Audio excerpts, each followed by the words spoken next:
Ellen McCauley, a prayed off in Syracuse, New York. Now, there's 5 myths of a positive mental attitude. And people say positive mental attitude so much, it even has an acronym, PMA, positive mental attitude. And if you don't know that acronym, you probably don't have a positive mental attitude. So I want you all to embrace that acronym and say, you know what I have, Ellen? I have a PMA, okay? And the thing is, there's myths about a PMA. People think that negative thinking is more realistic. So you have a $5 lottery ticket in your hand, and someone says, do you know the odds are 1,254,864,000 of you winning even a buck on that? Whereas the person with a positive mental attitude says, well, someone's got to win. Why not me? Why not me? You know how many times I've said that? A few too many times, but when it comes to lottery tickets, I do have a PMA. But negative thinkers think they're just being realistic. I'm fat, I'm never going to lose weight, I like food too much, it's just the way it is. Well, why are you at Pray It Off then? Because there must be a part of you, some part, that has a PMA, and you think, maybe we can break down my barriers long enough to help me lose weight. If you think negatively, your mind will automatically seek out the confirmation. That's why people want people who've lost weight to gain weight, because in their negative mindset, they're like, I knew it, I knew she'd gain that weight back.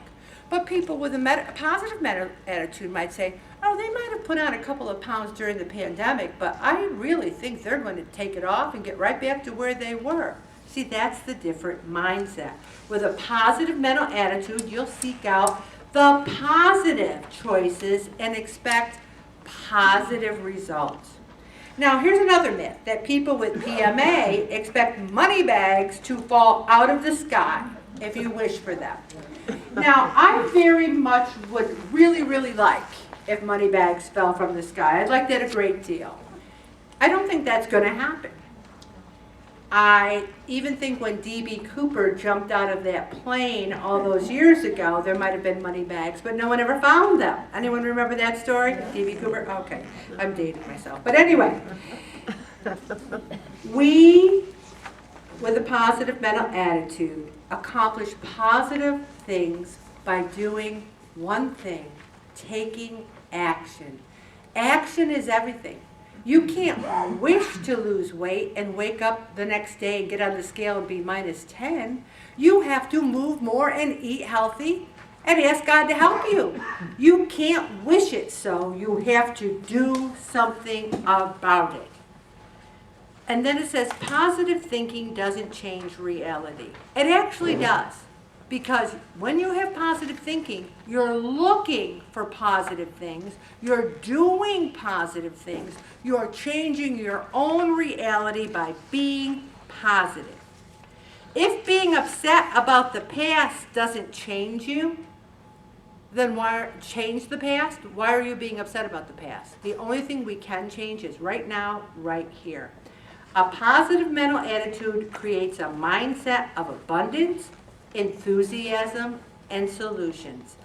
One of the reasons why the majority of Ellen McCauley is a PMA person, positive mental attitude, is because I am the queen of brainstorming, as I said last week. If you said right now, you know, I want to know a little bit more about this, I'd say, what? What about this? Have you called there? What about that? I tried this. I know somebody who did that. Very rarely does someone say, although people call our office every day, and sometimes they really do stump me. They really do.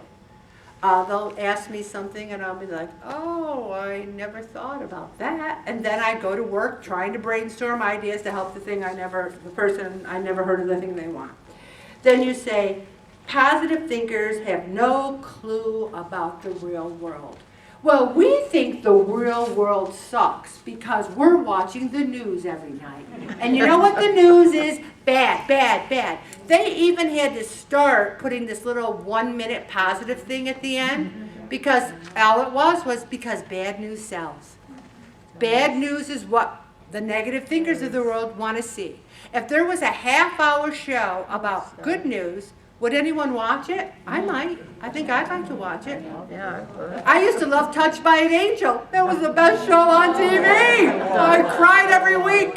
I could sing the theme song right now. I love it. All right, but anyway, getting back to the real world. The real world has a lot of pain. The real world has a lot of agony. So we need to realize that we can control our responses to the world. If the news is making you nervous, don't watch it. No one's making you. Viktor Frankl lived through a concentration camp in the Holocaust, and he wrote a book, which is one of my favorite books of all time, and I have a first edition called Man's Search for Meaning. And he says in all things you can find meaning, and he even found meaningful moments in people and things during that terrible time in the Holocaust.